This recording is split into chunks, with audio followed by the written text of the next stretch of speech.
Hello, I'm Phil McCaffrey, and this is a new week of 8:30 prep. How's everybody doing with the quarantine coronavirus? We're going to have some fun this week. This week is purely for my own entertainment. This is the hardest...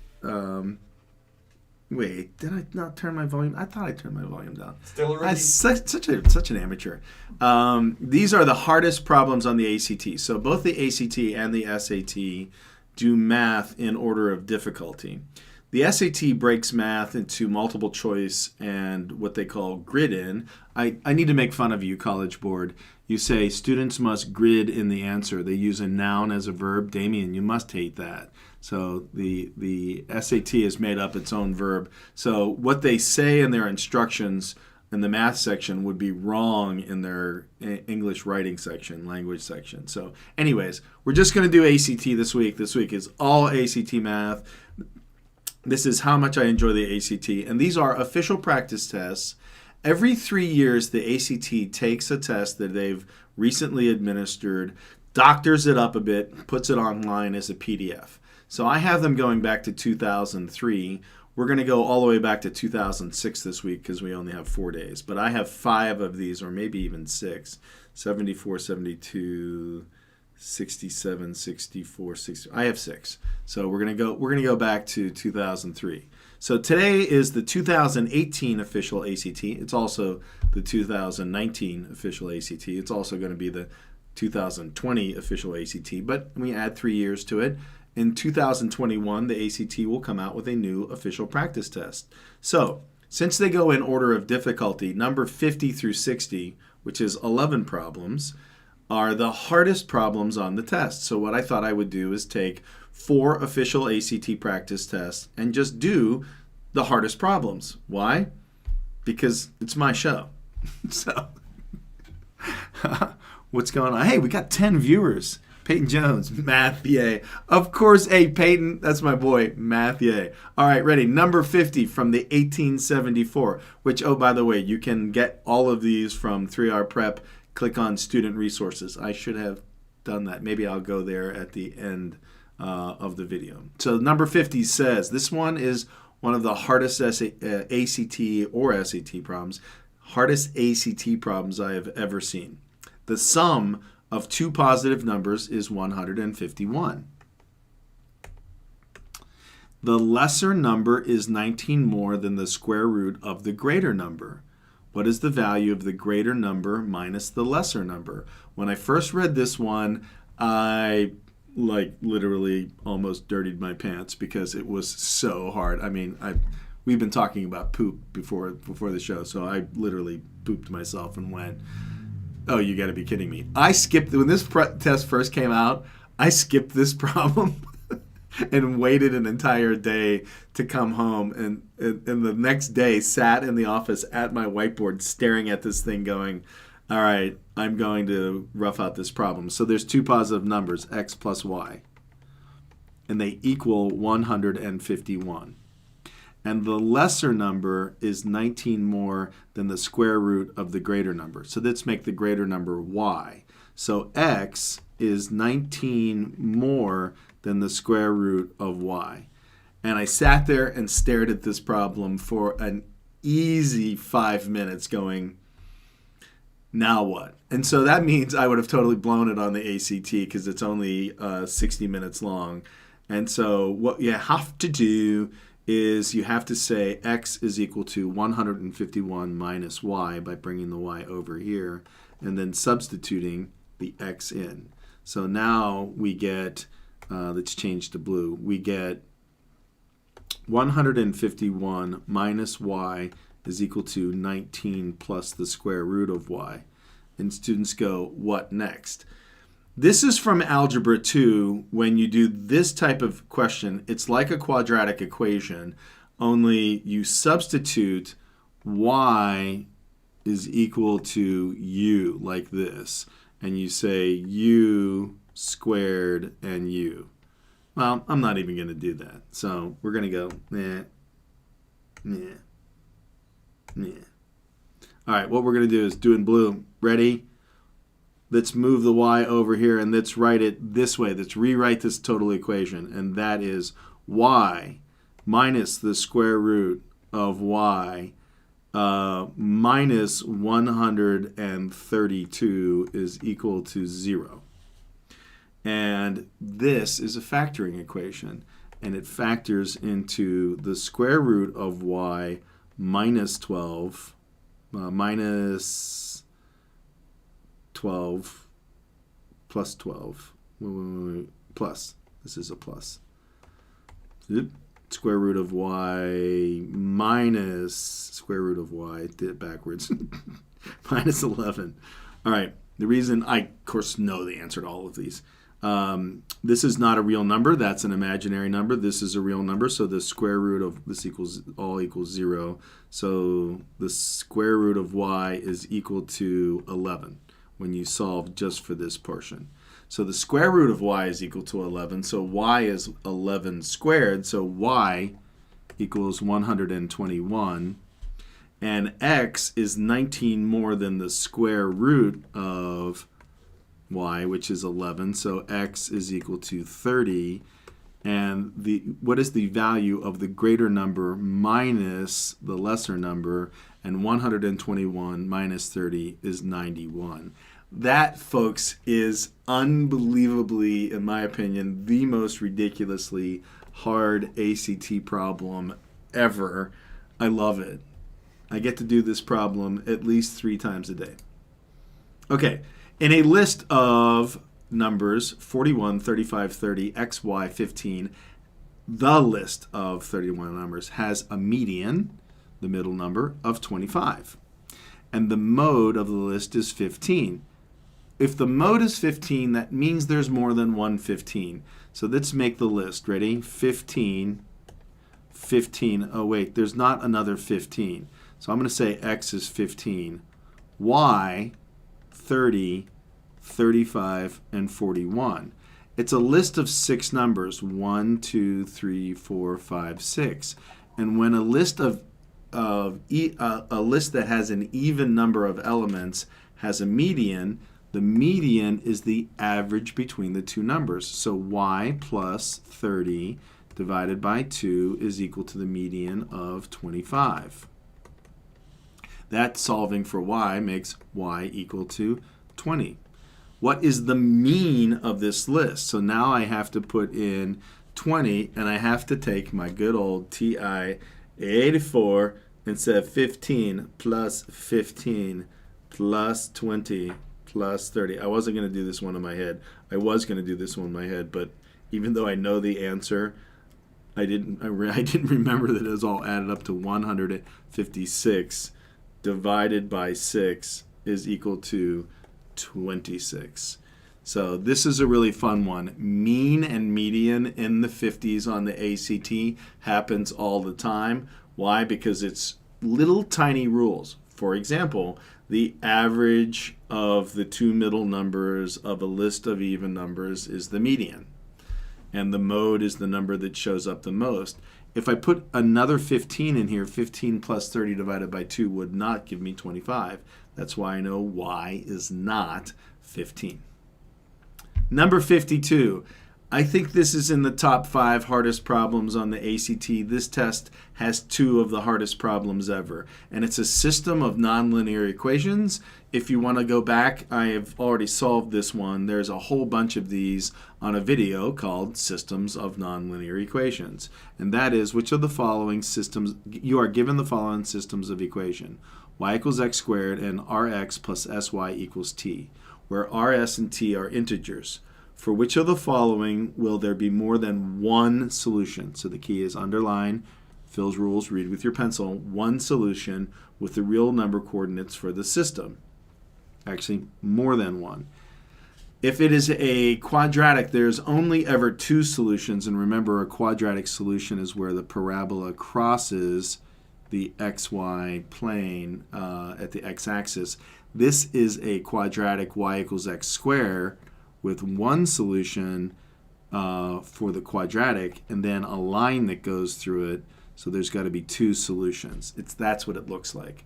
What do we have to do here is substitute. I'm going to take this y and plug it in here, and I'm going to get rx plus sx squared equals t. Now I'm going to put this into quadratic form, ax squared plus bx plus c equals 0. And I'm going to get sx plus rx minus t equals 0. And I'm going to use the quadratic equation. And the middle part of the quadratic equation, which is b squared minus 4ac, otherwise known as it begins with a D, and it's not the determinant. It is Phil's losing his words live on YouTube. The discriminant. There's a determinant question on here too coming up. So this B is R, this A is S, and this C is T. And I get R squared minus 4S minus T. And a minus T times a minus 4 gives me R squared plus 4ST. When the discriminant is greater than 0, there is 2 real solutions. When the discriminant is greater than 0, there is more than one solution. The discriminant, b squared minus 4ac, shows 3 things. If it is greater than 0, there are 2 real solutions. If it is equal to 0, there is 1 real solution. If it is less than 0, there are no real solutions, or they are complex and imaginary, which we're going to deal with today as well, I think. The third and fourth terms of an arithmetic sequence. You know, I did an arithmetic sequence as my first YouTube video for 3R prep, and I think it has 6 views. I'm really, really insulted by that. Shouldn't it be arithmetic? Arithmetic. What did I say? Arithmetic. What did you say? Arithmetic. Arithmetic. Oh. Or, arithmetic. Ask Siri how to say it. Let's pronounce it on live on. Hey Siri, how do you say arithmetic? I found an answer. It's displayed on your iPhone. Wait a second. Hold on. So Damien and I are going at it now. Let's find. Let's go. Wait, at dictionary.com. So there's a pronunciation key here. Wait, I got dictionary.com here somewhere. Here's dictionary.com.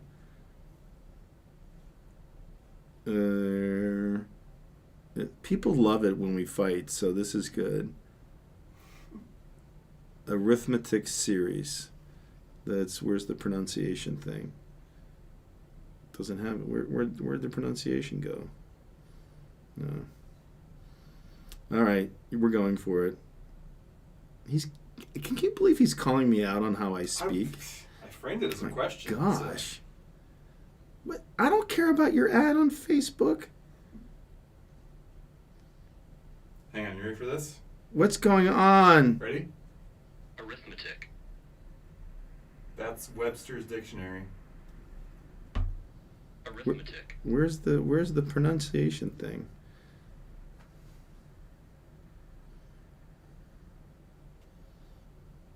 Oh well.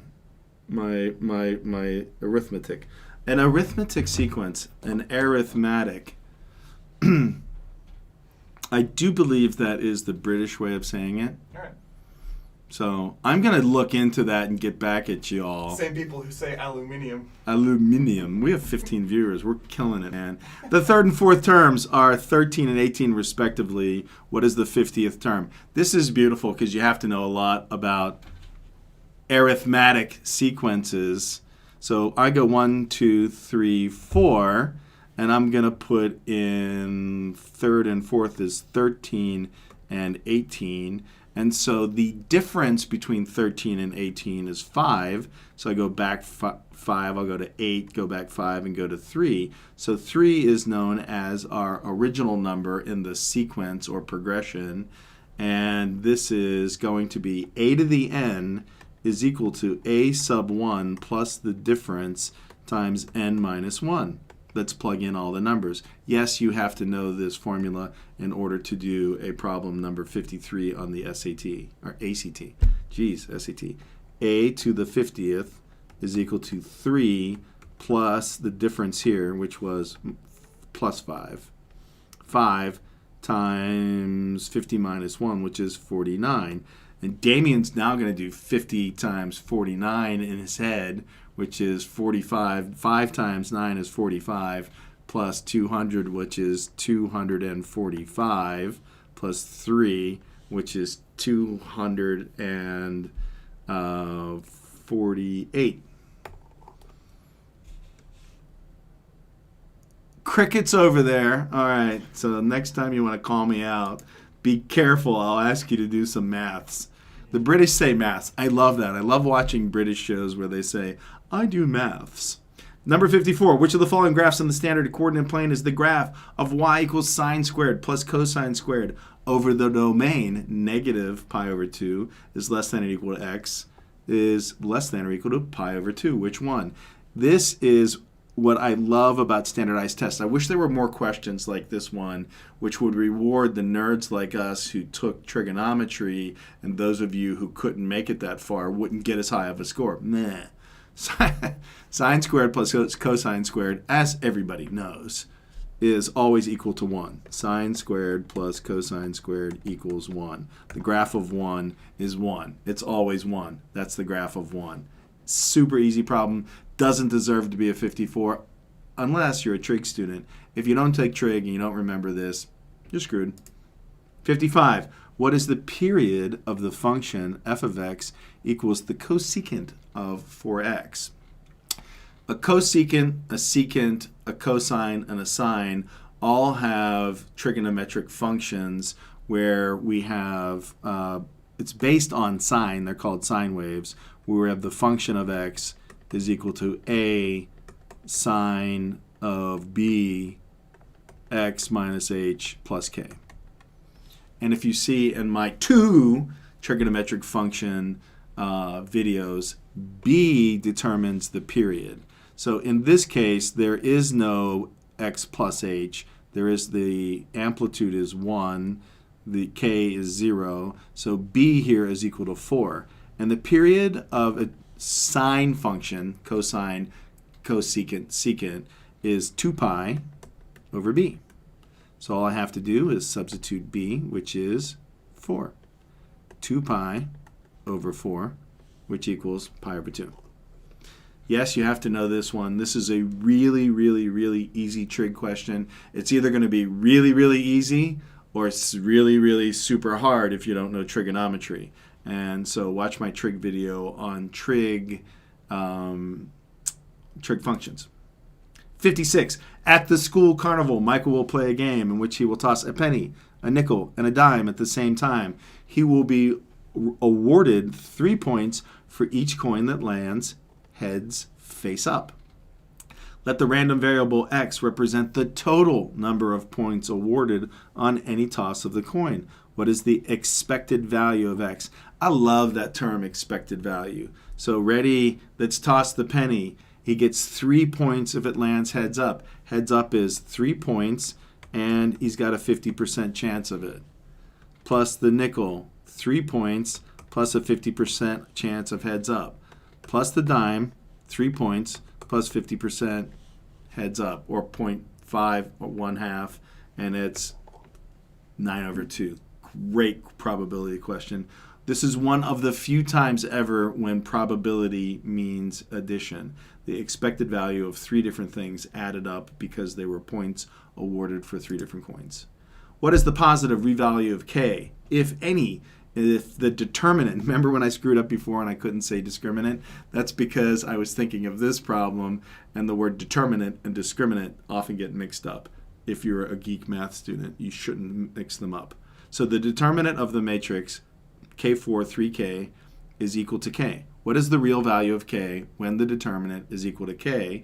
Note, they give you the formula. This is fantastic. AD minus BC. So this is A, and this is D, and this is B, and this is C. So we get K times K minus 3 times 4 is equal to K. Where did you get equal to K? Right there. Equal to K. Students blow this question all the freaking time because they say to me, where did you get equal to K? From the part of the question where it says equal to K. I am really being a smartass tonight. K squared minus K minus 12 equals 0. This is no longer a determinant question. It is now a factoring question. K factors into K minus 4 times K plus 3 equals 0. We know that K is positive, So k must equal 4 or negative 3. It's k equals 4. Love this question. This is a type of question, if you practice the ACT, comes up often in the 50s and should take you about 20 seconds. So this is an under a minute one, whereas that the sum of the two numbers is 151 took me like 15 minutes to do. All right, number 58, which is a remainder question. I love remainder questions. The SAT, I miss you. They used to do remainder questions all the time, and only the ACT. But the ACT's been throwing the remainder back here quite a bit. Given that the positive integer ends n such that I to the n is equal to 1, which of the following statements about n must be true? Well, you have to know that I here is the I squared equals negative 1, so the I equals the square root of negative 1. I squared equals negative 1. I cubed equals the opposite of the square root of negative 1. And I to the fourth equals positive 1. And then it begins to repeat itself. I to the fifth equals the square root of negative 1, and so on. It is a repeating sequence of 4, or a base 4 system. So that means that any number n that is divisible by 4 will produce 1. So I to the 16th equals 1. I to the 64th equals 1.